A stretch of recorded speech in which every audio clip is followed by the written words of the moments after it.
What's up, y'all? Y'all know who it is. Today, I had to spin the block and double back on Todd because some things just can't be swept under the rug. This man has done so much dirt in his life. It's only right that we talk about it. Matter of fact, it needs to be talked about more. It's too much that's been overlooked, too much that's been covered up, and I'm here to bring it all to the light, back outside. Okay? So sit back because this open letter is long overdue. 10 to 12 gunshots, pop, pop, pop, pop. You see those sparks right there on your screen? Those are bullets as someone shot at this car. Fort Myers police need your help to find the shooter after he put a bullet in the victim's back and then just drove off. New tonight, NBC2's Joseph Ojo went to that intersection of Ford and Winkler Avenue, and he talked with the man who was shot. After a meal at this Miller's Ale House on Saturday, June 13th, Todd Crisp thought he wouldn't make it home. As I sat still, I seen a shadow of a vehicle. Play close attention to this video. Crisp's car is on the far right. Traveling up to Winkler, I came to this stop sign right here, and I was making a right-hand turn. When out of nowhere, he says he was targeted. You know, probably 10 to 12 gunshots, pop, pop, pop, pop. You could see the bullets ricocheting off of the car. The shooter drove off westbound on Winkler Avenue towards Metro Parkway. I'm amazed that people feel that they can get away with something like that with today's technology and cameras. As Crisp tried to get to safety, he knew something didn't feel right. Got on the gas. Once I got on the gas to make the right-hand turn, I feel pressure in my back. At that time, I know I was hit. He tells me he drove himself to Gulf Coast Hospital, where he says Fort Myers police made him feel like a criminal more than a victim. They was more worried about if I had a firearm and did I shoot back. He tells me he did not have a gun, and police confiscated his phone and some other belongings. Now released from the hospital, Crisp is counting his lucky stars that he is alive. Oh man, blessed. No doubt, man, blessed. You know, 10 to 12 gunshots, a dude, whoever, right there close up on the vehicle letting off these rounds like that, you know what I'm saying? Of course I'm blessed. That was Joseph Ojo. Now let's get into it. Dear Todd, this is more than just a video. This is a truth that you can't keep hiding from. It's time to live in your truth. It's time to come clean. You lived a dirty life, Todd. A life full of contradiction. And while you try to paint a picture of toughness, of loyalty to the streets, the reality is you far from it. Your heart is just as dirty as your past. And this open letter is here to expose all of it. How many times have you been shot at, Todd? How many times have your life been in danger, Todd? Why? Because of your choices, your lifestyle, your lies?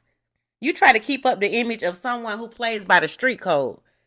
But when that bullet hit your back, who did you call on? It sure wasn't the streets. You went straight to the news. You stood in front of a camera and asked the public and the police for help. You asked them to help you find the person who did it. See, that's the thing. You want to live a double life. 1 minute you riding for the code, and the next minute you riding in the back of a police car giving statements. You're not fooling nobody. And this letter right here, we're going to show people exactly who Todd is.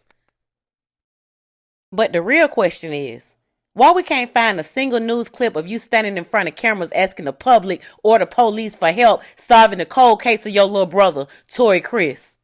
Huh? You was real vocal when it came to getting justice for yourself. When the bullet hit you in the back, you had no problem going on the news, asking for help, pleading for answers. But when it came to your own blood, silence. Not a press conference, not a plea, not a word. That says a lot, Todd. You pick and choose when you want justice. You pick and choose when you want to play victim. But when your little brother needed a voice, you went ghost. That ain't loyal and that ain't love. That's selfish. And that's exactly why this open letter had to happen. Because your truth is ugly, and it's time that the world see it again. When you hear the details of this 2008 murder that happened just right over there, you'll think it's an open and shut case. There were a lot of witnesses, a ton of evidence, and even the name of a potential suspect.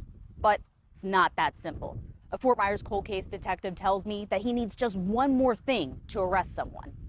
May 6, 2008, Fort Myers. A few miles outside of downtown, you'll find the Brookside Village Apartments.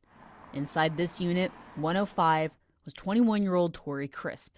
He was in a apartment, first floor apartment. There was a total 6 men in there, and they were playing cards.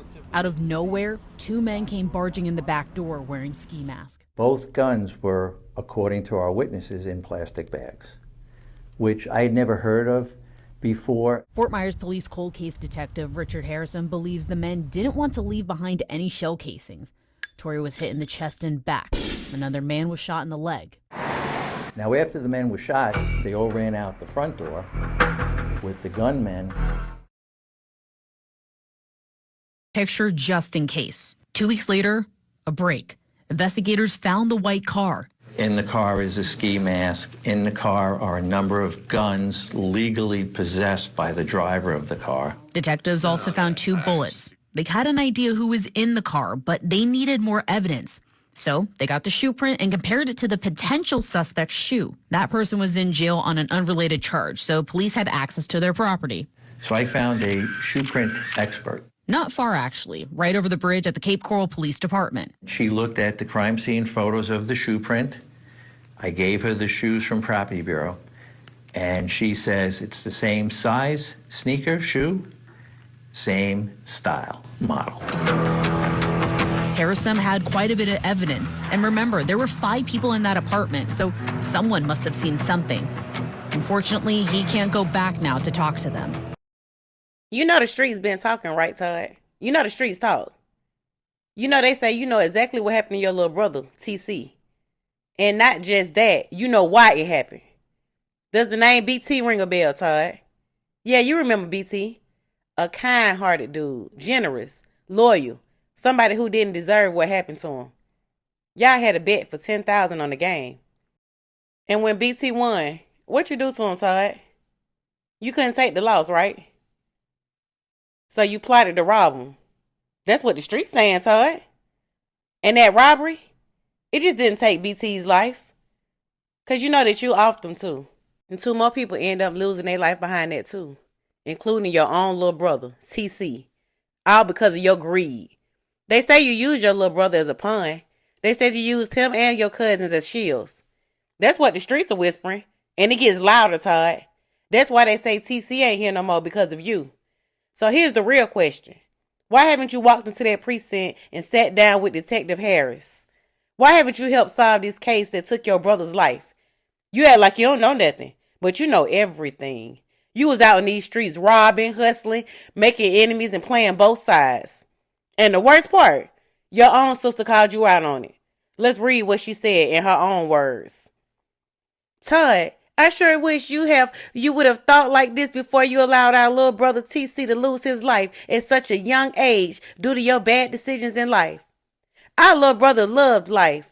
One who loved his family so much it caused him to be 6 feet under today due to your greed for money. He did it all to save your life. Rest in peace to BT and TC. So yeah, there she go. She shouted out BT too, because BT is the one that you offed that started this whole war. And that's your sister talking, Todd. Your own blood. The same one we saw you kissing in that picture like y'all was in love. We see what's going on here.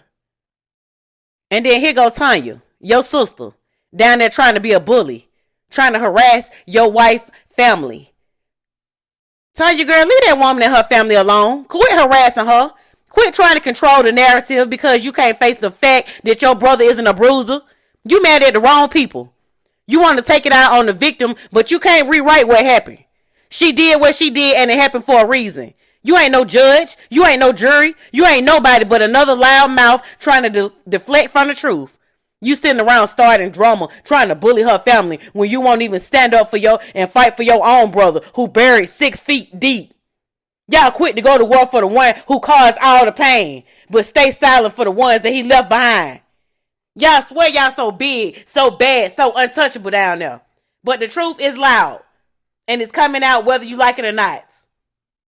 And the funny part is you already know the truth. You know who your brother is. You know he a snitch. You know he's a bruiser. You know you and him got that incest going on. You know he was down there robbing.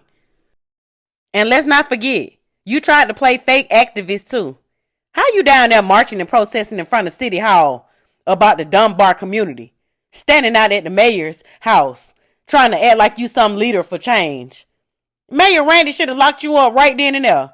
You out there screaming, We're not interested in our leaders blaming. We paid them good money to bring solutions. Like you're not the same one bringing nothing but chaos.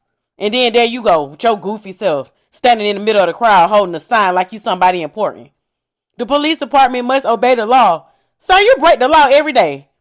Now you out here demanding justice when you been out here causing pain. You want to talk about accountability? Start with yourself. Before you go standing on steps and chanting in crowds, take a good look at the damage that you've caused behind the scenes. Because this activist costume that you're trying to wear, it don't fit you. A bad father. That's what you are, Todd. A man who led by example. And that's the saddest part. Because your son, he followed that exact same blueprint. Let's talk facts. February, your son got locked up. The narcotics unit bust a deadly drug ring. And guess who was front and center? Todd Chris Jr., your son, charged with selling and possession. And his friend, Tyler, charged with trafficking. But this your Junior, right? Your legacy. And what did Junior have on him? A little personal stash, too. Yeah, I see it. That's a little personal stack, baby. That's sad. Let's talk facts. When I tell y'all these people are on something, they on something. They not just users. They sellers, users. They the most functioning, addicted dealers I've ever seen. And yet you always got so much to say about the youth. Always trying to preach like you some OG. Trying to guide the next generation while running around 49 years old acting like a lost boy yourself. How that make sense? You can't lead nobody when you never even learn how to lead your own child. This is what you passed down. This is your legacy. A legacy of destruction. And what's really wild, all it is, it started because your sister couldn't keep her mouth shut. You feel me? Thick tongue running around here putting her mouth on everybody. Bashing everybody else's family like y'all not living in a glass house built on secrets and shame. We ain't even gonna talk about your other two sons. You don't mess with them because they don't live the life that you want them to live. Quote unquote. You're a hypocrite. How can you not rock with your other two sons just because they don't like women? It's 2025, baby. How you mad at your two sons because they want to live in their truth? How you got the nerve to have an issue with somebody being gay in 2025? You really think that's something to be ashamed of? Something to hide? You a whole hypocrite, Todd. You don't rock with everybody like you claim. You only rock with people when they make you look good. When they fit the image that you try so hard to keep up. But the minute they step into their own truth, the minute they start shining in their authenticity, here you go, judging, separating, acting like they the problem. Nah, my boy, you the problem. You can't pick and choose when you love someone based on how they live their life. That ain't love, that's called control. And your sons, they braver than you ever been because they ain't hiding who they are. Meanwhile, you still hiding behind a fake persona, still trying to act like a leader when you ain't led nothing but people down the wrong path. You mad at your sons for being real while you out here being the biggest lie walking. And Carol, yeah, you. Let's go and address you too. You ought to be ashamed of yourself. Out here trying to make these little pity posts talking about it's been 17 years since your brother left and it still cuts deep, baby boy. Talking about you cut ties with the world. Girl, no you didn't. You cut ties with everybody except for the right one, the one who did it. You didn't cut ties with the man responsible for your brother not being here. You didn't cut ties with Todd. And that makes you just as dirty as he is. You sitting on the same secrets. You carrying the same guilt. But instead of doing what's right, you rather get online and play sad sister for sympathy. You know what real love looks like. Real love fights for justice. Real love stands on truth, even if it's uncomfortable. But you ain't did none of that. You could go down to Detective Harris and tell what you know. You could speak up, but you won't because you evil just like your brother. Don't talk to us about pain and loss when you won't even lift a finger to help solve the murder of your own flesh and blood. That ain't love. That's performance. You out here pretending to care about victims that you don't even know. Just to build a platform. Just to make $1. It's all fake. You fake. You as fake as they come. I believe that was the wrong choice of words as far as, you know, naming the communities, the streets, not actually telling them, hey, go out there and go in their house or go out there and commit crimes and, you know, take their belongings and all that. I don't feel that anyone should take anybody hard-earning, working belongings or anything else. But if you gonna go out there and do home invasion, these fiddlesticks, man McGregor, Country Club. And I knew what they was gonna do. If I was to mention McGregor, fiddlesticks, they was gonna go out there and up the security and spend the dollars for manpower and over hours for the officers. And those are the things that we are asking them to do for our community, where crimes is being committed at. You know, it's murders going on every other day, shooting going on every other day. My 12-year-old niece, Luxury Vance, was shot 3 times. Even my enemies, I don't want to hurt them, man. I don't want to have nothing to do with hurting nobody. This is when this video was made after that, because I was like fed up, and I was like, I didn't believe that the police officers, the department, would let something like that go by. I would think that they would look at my niece, my 12-year-old niece, like it was their 12-year-old daughter or niece, and really take action. You know, it just didn't happen. You see, 4 Mile Police Department, Lee County, ain't trying to make no arrests. And I just feel like I need to put my voice out there and be heard. And the only way I can reach the streets in the black community if I talk in their language. And not saying that my people are ignorant, you know, or don't understand, you know, the proper language or English. They do. But it's just some people I got to reach like that. My people is my people, man. It's time to look at your people, man. And when you look at them, look at yourself. I just was really trying to reach my community and get them to see that we poor. That's the only thing. To see that we poor and we don't have anything to give y'all. So do not come in our house in Dunbar community, you know, killing us and robbing us. Them same people struggle like your mama. Same people struggle like your dad. Same people struggle like you. Why you go out there and whack them, man? We all should be living together, pointing each other in the right direction.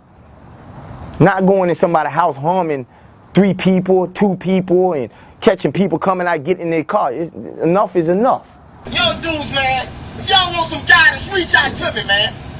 You can get some money, man. You ain't got to hurt your own people to get it. That's what I was trying to get them to see and understand. Not go over in McGregor and harm nobody on McGregor. I'm not trying to save one life and destroy another life. Now, Todd, let's talk about the little news clip where you tried to clean it up. You really sat there with a straight face and said that when you were on your Facebook rant that you just had the wrong choice of words. That you didn't mean for nobody to go take nothing from nobody.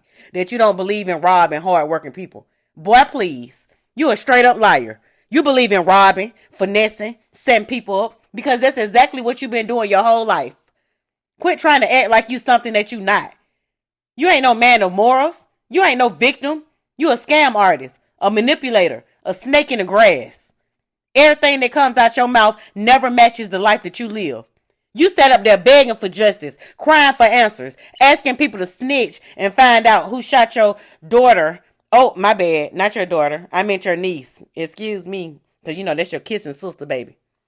But where's that same energy for TC? Where's the justice? Where's the outrage? Because we want to know, why is it that everybody around you ends up either getting shot at or unalived? That's not a coincidence. That's karma. Okay, that's your energy, Todd. You're a magnet for destruction. A dark cloud that follows people around and takes them out. And now I get why they call you Janky T. Because you are janky to the core. Ain't nothing solid about you. Ain't nothing real about you. Just bad energy, fake tears, and a trail of damage you never take accountability for. So let me end this letter by saying exactly how I feel. With rage, disappointment, and with pure disgust. I feel rage because so many lives were lost and destroyed behind your greed, your lies, and your selfishness. Disappointment because you had every chance to do better, to stand on something real, and you chose to keep living dirty, using people and throwing your own blood up under the bus to save yourself. And disgust because you walk around like you untouchable, like you some type of king, some type of leader, like the world owes you something, when all you've done is take, break, and betray. I'm disgusted by the fake tears, the fake activism, and the fake family loyalty, and the fake Facebook rants. You are the roots of the storm. You are the storm that swept away BT, The storm that buried TC. The storm that's still tearing through people's lives while you stand in the middle pretending that you innocent. This letter wasn't just for you. It was for every person still afraid to speak the truth. Every person still grieving in silence. And for those of us who see you clearly now, hopefully somebody has the courage to stand up. Hopefully it won't be no more covering for you, Todd. No more silence. The world needed to hear it. They needed to hear it over and over and over again. Because your story is wicked. The way that these young men have lost their life behind your greed for money is crazy. And I pray that Detective Harris put you exactly where you need to be. Locked up for the rest of your life. I'll see you in the next video.